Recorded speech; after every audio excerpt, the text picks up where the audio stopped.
The Orlando Magic were looking golden. They had two young stars budding at the right time. They brought in a mix of rookies and free agents to help with their three-point shooting, and they got off to a great start to the year and were looking like threats to win the Eastern Conference this year until their Achilles heel, which is right obliques apparently, because 5 games into the year, Paolo tore his right oblique, and then just the other day, Franz Wagner tore his right oblique. And while Paolo will be getting reevaluated here soon and we'll have a better look at his timetable, Franz looks to be out for quite some time. He will be reevaluated in 4 weeks, and that is just a crushing blow to a Magic team that had gotten off to a 16-9 start. And while this is a really deep team that should be able to weather the storm and at least stay above 500 without both of their stars, this is going to be a big time loss. The Magic do have the #1 defense in terms of opponents' points per game, so hopefully they will be able to stay afloat at least until Paolo can come back. But right now,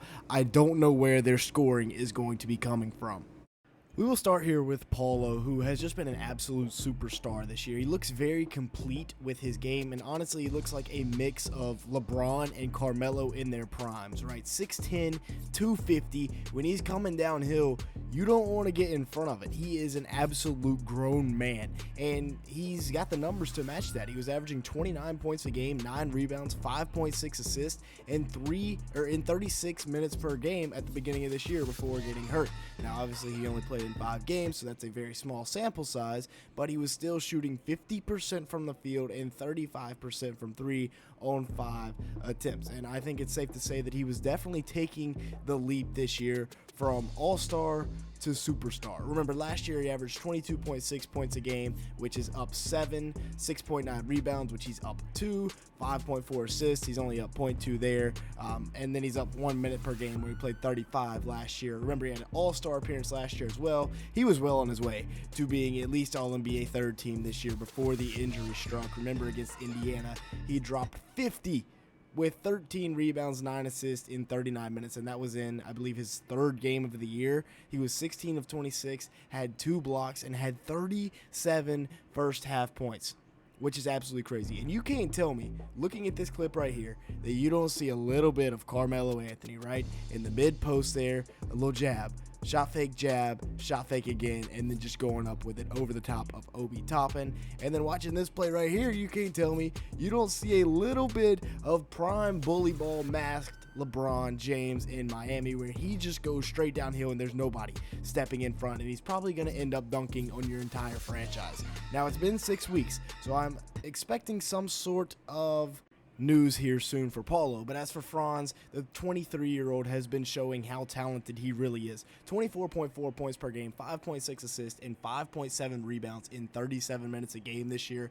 Also averaging 1.7 steals on the defensive end and shooting 47% from the field and 32% from beyond the arc on 6.5 attempts. And then post Paolo, he stepped his game up even more. 26.1 points per game since the Paolo injury, 6.3 assists and 6 rebounds in 35 minutes a night. Shot 47% from the field and 31% from 3 on 6.4 attempts during that time. So the efficiency wasn't much better, but the points per game, rebounds, assists all went up. And then in the last 5 games, he's averaging 29, 6.5, and 6 on 47% shooting from the field. Now, the 3-point percentage is definitely something that he needs to improve upon, and could be partly attributed to their 27th ranked offensive rating, but he's got that old man game. If he gets you on his hip, you're staying there. And they were 13-7 without Paolo. So screw efficiency. They were playing really good basketball while Franz was getting buckets. The question now becomes, who will step up next for this Magic team? Both of their young creators are gone. They're guys that generate most of the shots for everybody else, because on top of the 35 points a game that they combine to average, they also combine to average over 10 assists. All the guys in that picture are role players. Maybe it's time for a guy like Cole Anthony to come back off the bench and step up a little bit. 5 points a game, 2 rebounds, 2 assists in 10 minutes this year. He's played 22 games. I think it's time we give Cole another shot, right? 40% from the field, 34% from 3-on-2 attempts this year. He hasn't been great, but remember, just 3 years ago in the 2021-2022 season, he averaged 16.3 points, 5.7 assists, and 5.6 rebounds per game in 32 minutes. Now, he only shot 39% from the field and 34% from 3-on-6 attempts, but this is a guy that can create. He's a guy that I think Jamal Mosley and company need to give another shot as the leader of this squad and facilitating to guys like Wendell Carter, Jalen Suggs, Mo Wagner, and KCP. But the reason I think this team can stay afloat through the injuries is their number one defense. So defensively, this team is led by Jalen Suggs, right? And right here, he is just going to clamp up Devin Booker, right? This is where Devin Booker is so good because he can go either way, right? He can step back, he can pull up. He's so good at the pull-up mid-range jumpers. And as everybody else, this was a turnover, so the Suns are kind of getting back down here, right? Tyus is filtering in. Iguodaro's doing the same, and the rest of the Magic, like Goga's standing here, KCP's just standing here, Franz is still getting back. It's just isolated. It's a one-on-one. Jalen Suggs just absolutely putting the clamps on Devin Booker, right? So he tries to back him down. We got Plumlee flashing in. Goga B gives to give him some sugar and cut this flash off. And it's just a one-on-one, right?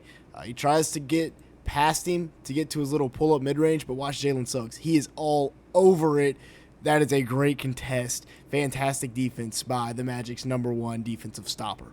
This clip right here kind of gets everything all in one, right? It's my concerns and my hopes for this Magic team, right? So Tristan da Silva, yes, he's a rookie. He's going to dribble the ball across half court, and as soon as Tyus Jones stunts at him and comes over, he picks up his dribble and panics and freaks out, right? So he skips it over to Jalen Suggs. Now, Jalen Suggs is probably going to have to be a guy that starts to break down this defense, either way, kicking to shooters like Da Silva and KCP in the future, right? Because we're saying there's no Franz Wagner here in the future. Goga Bitadze is not a guy that's going to go out and get his own. Definitely good in the paint, but he's not an ISO guy, right? So he's going to kick it out to KCP. KCP is going to try to get into his bag a little bit, spin move, fall away, and misses it a little bit to the left. And now this is what I really like about this Magic defense. So we're going to put it in slow-mo here. So we've basically got 2-on-2, right, with Ryan Dunn and D-Book versus Suggs and Da Silva back here, right? If you've ever played basketball, you've done the 3-on-2 drill, right?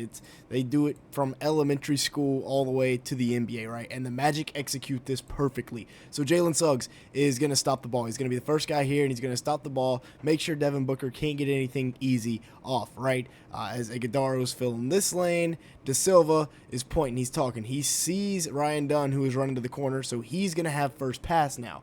And that's what he does, right? So D-Book gets cut off early by Suggs, swings it to the corner, and then Franz Wagner does a great job of getting back and cutting off any pass down here to Oso Iguodaro. And then, you got Goga Bitadze and KCP both getting back as well. What they do is they force great high hand, great contest. They force the Suns into an early shot clock three. That's probably a bad shot, and they get a rebound, and they're going again. Great transition defense.